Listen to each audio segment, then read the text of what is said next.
Welcome on board, Sister Kalipi. Nandito po tayo muli sa ating pong Kandungan Bayan Sikip Kapwa. At kabalikat po natin ang ating lingkod bayan media, Tony Falcon. Yan po ang host na talaga pong umaagapay at kaulayaw natin gabit araw. Sa lahat po ng sulok na aming pinupuntahan, yan po ang talagang tanglaw natin at ilaw sa aming pong pagiging isang matuwid na nagsiservisyo po ng kagalingan. Ano pong nangyari at kayo po masaya na ngayon? Masaya na ako kasi yung labo ng mata ko na alis Bakit po ang hatol ng mga idol ko na mga ophthalmologist salamin? Bakit po? Baka naman nakasalamin kayo, maka-contact lens. Hindi naman po kaya? Hindi naman po sir. So ano po nangyari? May pinahid lamang po ganun. Ipakita lamang po sa kanila yung pinahid natin, baka sila hindi maniwala. Yan po. Yan po ang pinahid sa inyo. Yan po. Ano po nangyari pagkapahid? Ayos na yung tingin ko. Partida na po, naka-close pa ang mata. Ano po? Opo. Nung lumilat ako, malinaw na. Malinaw na po. Opo. Hindi po kami malalapitan yan kasi pag nabisto sila, wala nang kita. Wala nang salamin. Wala nang hearing aid. Ang laking kampanya ng sinampal mo. Kung talagang mababalita to. Gano'n po kaganda ang inyong pandigig ngayon? Okay na rin po, maganda. Ganun po ang ating produkto na talaga pong kahit sino pa na investigative media ng buong mundo ang humahamon po sa aming pong programa. Magpapakamutay muna sila na sila'y tulog na walang hininga ng isang oras. Ganyan po ang judo na to. Ang Divine Force Intelligence po na inaral natin sa Okinawa ay wala pong pwedeng humadlang. Hawak ka ng samurai at katana bago mo malampasan po ang pag-aaral na to. Napaka-violence po dati nito, pero ngayon po violente sa pagpapagaling po ng karamdaman. Heart attack 2 seconds, diabetes seconds lang po yan. Kahit po hypertension na talagang cluster ng yung sakit sa ulo at talagang magkukulaps ka, in sponges po, segundo lang. Maalis nga isa. Lahat po yun. Hanggang ngayon po, in 15 years time of this service in this industry, we are calling for the challenge. Kahit isa pong katulad namin sa judo, hindi po lumabas. Bakit?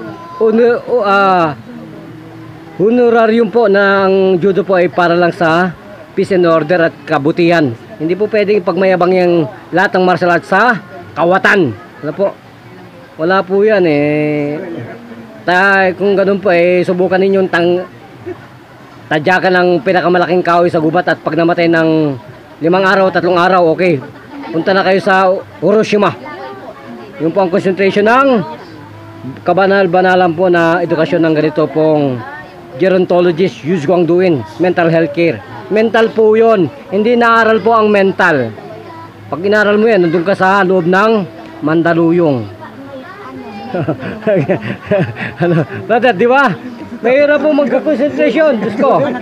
Ano pong mga pangalan natin, sister, brother? Nakakita na po kayo ng himala? Himala po ba to? Himala po. Kasama po ang Diyos. Kung wala pong Diyos, walang himala. Walang himala. Yan po. Yan.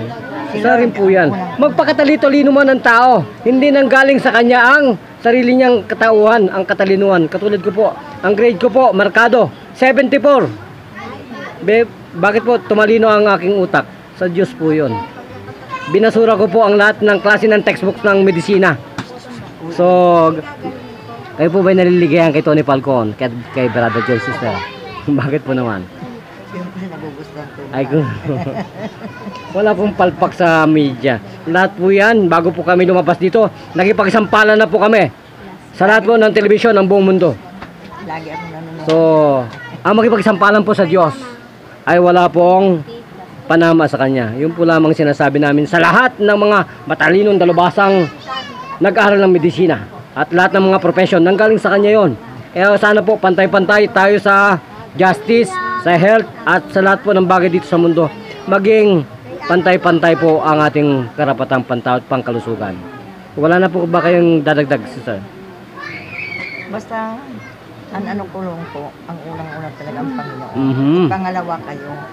Kasi bago naman kayo dyan, talagang alam ninyo lahat yung ng turo sa inyo ng Panginoon.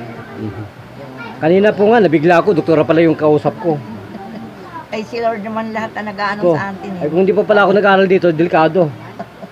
Kaya po ganito sa media, bago kayo labas po ng isang media commentator, Kaya dapat po talaga salan-sala ka kasi sisirain mo yung 27 years na pagigipong servant ng isang taong ito. Eh, milyones po yung sisirain natin. Kaya po, bago po tayo nilabas ni Tony Falcon, sumaludo po siya sa Diyos bago sa akin. So, kung gano'n po, wala na po kayong dadagdag. ayun na lang, malaki na rin ho ang pasasalamat namin doon sa ganun sa inyo. Mhm. Unang-una sa Panginoong Diyos. Eh, bakit po ito libre? Eh, yun siguro. Yung po ang charity, ano? Libre niyo. Yan po ang dapat isipin ng tao na magkaroon po ng charity sa buong mundo. Na ang lahat po ng diabetes. Ilang minuto po gumanda ang diabetes natin, sister? Ano lang po, 3 minuto. Wala po yun. Endocrine glands, endocrinology na mga diabetiko. Hindi pa malaman kung paano pagamutin. Ito po yan, mamatay ka ng oras lagi ang sinasabi namin. Kung hindi ka ba naman honghang sa kapangyarihan ng Diyos, humawak ng katana at saka samurai. Okay. Papahilot din ako. Ngayon po, magpapaalam tayo. Ito pa rin po kasi nagpapatuloy at babalita at sabi, mahal ka ng programang ito. Thank you, Sir Roxanne. Bye-bye.